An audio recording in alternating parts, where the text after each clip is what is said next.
We've all seen a hospital, right? The brick, the glass, all that constant motion. But have you ever really stopped to think about what it takes to build one? I mean, this isn't just another construction project. It's one of the most complex, high-stakes puzzles humans can tackle. And really, every single decision can literally be a matter of life or death. So, how are we going to break this down? First, we'll talk about why a hospital is so much more than just a building. Then, we're going to zoom way in, down to a single patient room, and see all the complexity that's hiding in plain sight. From there, we'll explore these zones of extreme tech, look at the hospital's invisible immune system, and finally, check out the blueprint for success that makes it all happen. All right, so let's dig into this first big idea. A hospital is way more than just a building. Look, in an office building, if you put a door in the wrong place, it's just annoying. In a hospital, that same mistake could disrupt patient care. Every single choice, from the wiring inside the walls to the finish on the floor, directly impacts safety and a person's ability to heal. Which kind of begs the question, right? What is it that makes a hospital so uniquely complicated? Why is it so much harder to build than pretty much anything else? Well, the answer is simple, and it's pretty sobering. Okay, get ready for this number. 99,000. That's how many people in the US are estimated to die each year from infections they got inside the hospital. And here's the kicker. A huge number of those infections can be traced right back to the building itself. We're talking about things like construction dust, bad airflow, or even the types of surfaces used. So you see, the building isn't just a box. It's an active, critical player in a patient's health. So where does all this complexity even start? Well, let's zoom in on the most basic unit of any hospital, the patient room. At first glance, it looks simple, right? A bed, a window, a chair.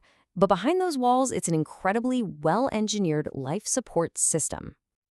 Just take a look at the electrical outlets. Your standard room, it needs at least 8 of them. But in a critical care room, that number jumps to a minimum of 14. And that's not just some random choice. It's because an ICU room has to be ready to power a whole arsenal of life support gear at a moment's notice. The design is completely driven by the level of care a patient needs. And it's not just about electricity. The walls themselves are literally part of the life support system. Hidden behind the drywall is this complex web of pipes, and they're delivering medical-grade gases. You've got oxygen for breathing support and a vacuum system to help clear a patient's airways. The building is, in a very real way, breathing right along with the patient. Okay, so let's zoom back out from the patient room and look at some of the most technologically intense spaces in the whole hospital.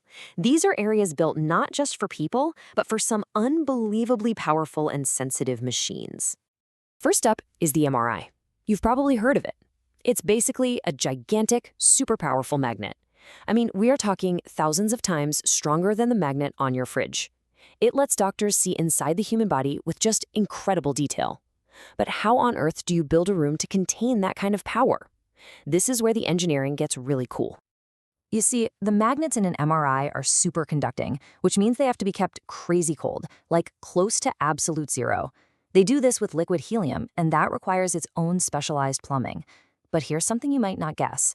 MRI rooms don't need those thick lead shields you see in X-ray rooms. The challenge isn't stopping radiation, it's containing a magnetic force so strong it could literally yank a metal chair from across the room. Now, let's compare that to a CT scanner. A CT scan works totally differently. It uses what's called ionizing radiation, basically a really sophisticated X-ray machine that spins around the body to create these amazing cross-sectional images, or slices. The key word here is radiation, which means the building challenge is the exact opposite of an MRI. For a CT scan, you need those thick, lead-lined walls, doors, and glass to protect everybody outside the room. And this creates a huge challenge because these powerful machines often need to be close to the most sterile place in the hospital, the operating room. The solution? Absolute, total separation. The regulations are incredibly strict, demanding dedicated walls and doors to completely isolate the OR.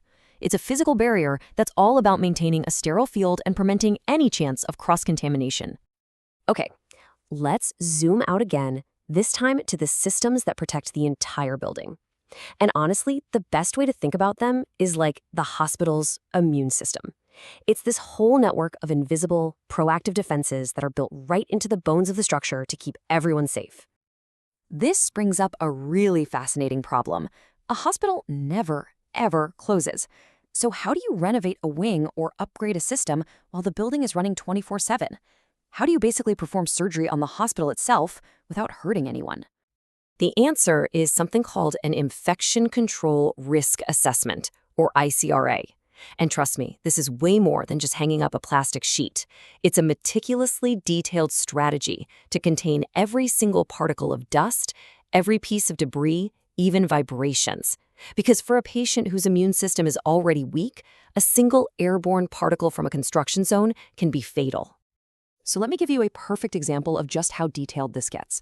Let's say some construction work blocks a normal fire exit. Okay? A plan called Interim Life Safety Measures kicks in.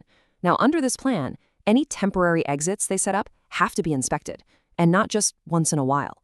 They have to be inspected every single day to make sure they're clear and ready to go. Not weekly, not monthly, daily. That is the level of vigilance we are talking about here. It's intense. So what about when the power goes out? Well, a hospital's backup generators don't just flip one big switch. They actually perform a kind of electrical triage called load shedding. Power comes back on in a very strict life-saving order. First up, life safety systems, things like fire alarms and exit signs. Second, critical care areas, like the ICU and the operating rooms. And only after all of that is secure does power come back to the less essential equipment. And how fast does all this have to happen? For those most critical life safety systems, the lights have to be back on in a maximum of 10 seconds. That's it. In less time than it takes you to tie your shoes, a hospital has to detect a total power failure and bring its most vital functions back online. The margin for error is basically zero. All right, finally, let's talk about the big picture philosophies. I mean, with stakes this high and projects this complex, you absolutely need guiding principles to make sure the hospital gets built effectively, safely, and of course, on budget. First off, let's just demystify the budget a bit. Costs are usually broken into two main buckets. You have hard costs, that's the stuff you can actually see and touch, the steel, the concrete, the labor to put it all together. Then you have soft costs, which are all the indirect but just as critical expenses. The architect's fees, the permits, the legal work. You've got to manage both perfectly for a project to succeed. So with all these complex needs, how do designers even decide on a layout? Well, modern hospitals rely on a philosophy called evidence-based design. This means that big decisions aren't just based on what looks nice, they're based on cold, hard data. For example, studies have actually proven that patients in rooms with windows have shorter hospital stays and need less pain medication. So a window isn't just a nice feature, it's a medical intervention. The data drives the design. And to make sure these absolutely massive projects get built efficiently, the industry often uses something called lean construction. It's a methodology that's really obsessed with maximizing value while getting rid of waste. And that could be wasted materials, wasted time, or wasted effort. It's all about being as efficient and precise as humanly possible. So when you boil it all down, what's the big takeaway here?